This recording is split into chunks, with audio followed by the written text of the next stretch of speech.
इस साल फरवरी में यूएई में एक शादी होती है। इस शादी में 200 करोड़ रुपए कैश खर्च किए जाते हैं।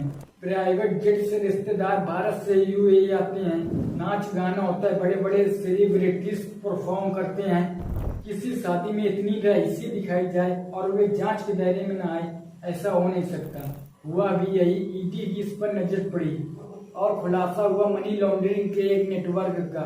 एक ऐसा गेम जिसमें मुकाबला तो होता है लेकिन फैसला पहले से तय हो जाता है कौन हारेगा। हालांकि हारने वाले को पता नहीं चलता क्योंकि गेम का पैटर्न ही ऐसा था, इस डायलॉग की तरह, जब तक तोड़ेंगे नहीं तब तक छोड़ेंगे। यानी जब तक कंगाल नहीं करेंगे तब तक जाल में फंसा कर रखेंगे। यही था महादेव ऐप का असली काम। महादेव ऐप के जरिए दुनिया भर के लोगों को चूना लगाने के पीछे केवल 2 मास्टरमाइंड हैं, सौरभ चंद्रकर और रवि उप्पल। इन दोनों ने ही मिलकर इस ऐप को शुरू किया था। कैसे सौरभ चंद्रकर ने अपने दोस्त रवि उप्पल के साथ मिलकर लोगों को चूना लगाया और फिर यूएई को अपने काले कारोबार का गढ़ बना दिया। उससे पहले सौरभ चंद्रकर के बारे में बताते हैं कि कैसे छत्तीसगढ़ में जूस की दुकान चलाते चलाते सट्टेबाज का सौदागर बन गया। जूस बेचते बेचते बन गया सट्टेबाज का किंग। कुछ साल पहले तक छत्तीसगढ़ की राजधानी रायपुर में सौरभ चंद्रकर जूस फैक्ट्री के नाम पर जूस की दुकान चलाता था।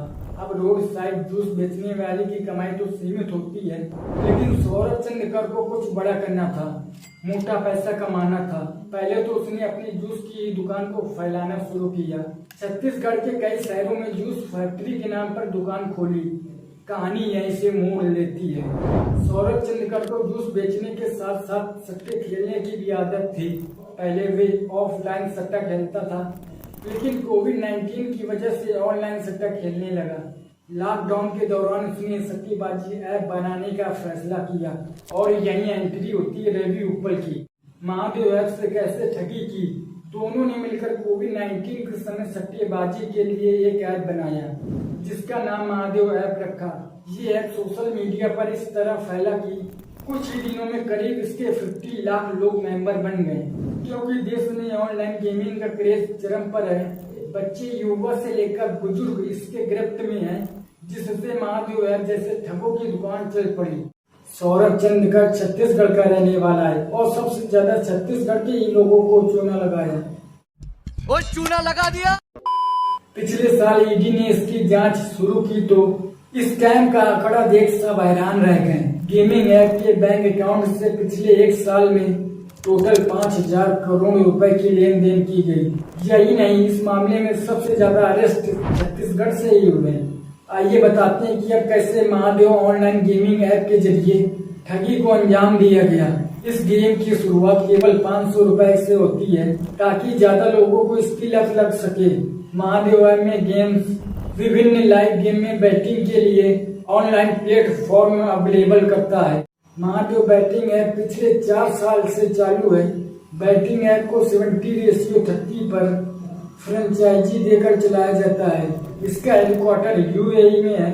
इस सेंटर श्रीलंका और नेपाल में भी है। माना जाता है कि इसका नेटवर्क भारत के अलावा नेपाल, बांग्लादेश समेत कई अन्य देशों तक फैला हुआ है। इसी को ध्यान में रखकर ऐप का डिजाइन किया गया।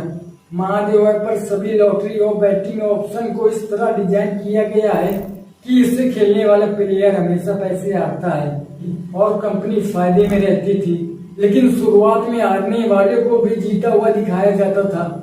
इस ऐप में लोगों को छोटी छोटी रकम पर जीत मिलती रहती थी। लगातार जीत देकर बैटिंग करने वालों का भरोसा जीत कर सट्टे का लत लगवाया जाता था और रकम लगाता था वो हार जाता था। बड़ी रकम की लालच में हजारों ऐप में पैसे लुटा चुके हैं।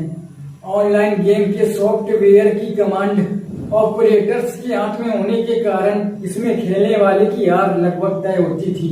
इस ऐप का एक्सपेंशन कितना है, इसका अंदाजा इसी से लगाया जा सकता है कि अकेले छत्तीसगढ़ में इसके 30 सेंटर थे। जांच एजेंसियों को शक है कि ये स्कैम 5,000 करोड़ रुपए का हो सकता है। पिछले साल करीब 10 लाख लोगों ने महादेव ऐप पर सट्टा लगाया था। ये सट्टा 500 रुपए से लेकर 5,000 रुपए तक होते थे। महादेव ऐप ने केवल बैटिंग कराकर पैसे कमाए और न सिर्फ भारत में बल्कि विदेशों में फंड ट्रांसफर किया। अब बताते हैं कि बॉलीवुड के बड़े सितारे लपेटे में कैसे आए। फरवरी 2023 में सौरभ चंद्रकर की यूएई के रास अल खैमा में शादी थी।